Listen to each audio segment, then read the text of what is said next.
வணக்கம் மக்களே. போன வீடியோவில் நான் சொல்லியிருந்தேன், நம்ம திவ்னேஷ் செல்லக்குட்டி மெல்லிசை இளவரசர் கனடாவில் நம்ம ஸ்ரீனிவாஸ் மற்றும் எஸ்பிபி சரண் அவங்க கூட போய் பாட்டு பாடினார்னு. அவர் என்ன பாட்டு பாடியிருந்தாருன்னு எல்லாரும் ஆவலோட வெயிட் பண்ணிட்டு இருந்தோம். அந்த வீடியோ தாங்க இந்த வீடியோ. நம்ம திவ்னேஷ் செல்லக்குட்டி ரொம்பவுமே க்யூட்டாக மெல்லிசை இளவரசர் அழகாக பாடின இந்த பாட்டு உங்களோட பார்வைக்காக. இந்த பாட்டு உங்களுக்கு பிடிச்சிருந்ததுன்னா மறக்காமல் வீடியோ லைக் பண்ணுங்கள், உங்கள் கருத்துக்களை கமெண்ட்டில் சொல்லுங்கள்.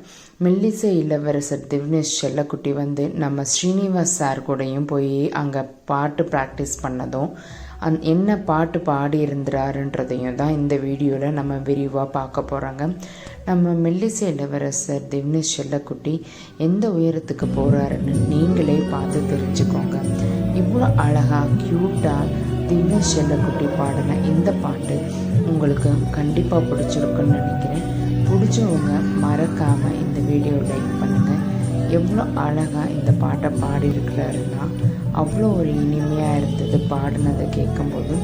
உங்களுக்கும் இந்த பாட்டு பிடிச்சிருந்ததுன்னா மறக்காமல் வீடியோ லைக் பண்ணுங்கள். இந்த பாட்டு அவ்வளோ க்யூட்டாக இருந்தது, சொன்னால் மிகையானது. திவ்னேஷ் செல்லக்குட்டி கனடாவில் அவங்க அம்மா கூட போய் இந்த இசை கச்சேரியில் பெர்ஃபார்ம் பண்ணதுக்கப்புறம் எல்லாருமே அவரை ரொம்பவுமே பாராட்டியிருக்கிறாங்க. ஆடியன்ஸ் எல்லாரும் பார்த்து ரொம்பவும் சந்தோஷப்பட்டிருக்காங்க.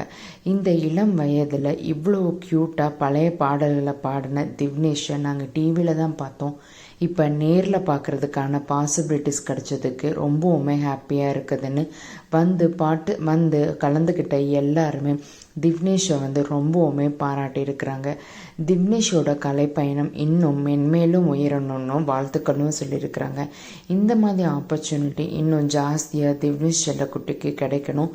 இவரோட வாய்ஸ் எந்த பிரேக்கும் ஆகக்கூடாதுன்னு சொல்லியிருக்கிறாங்க.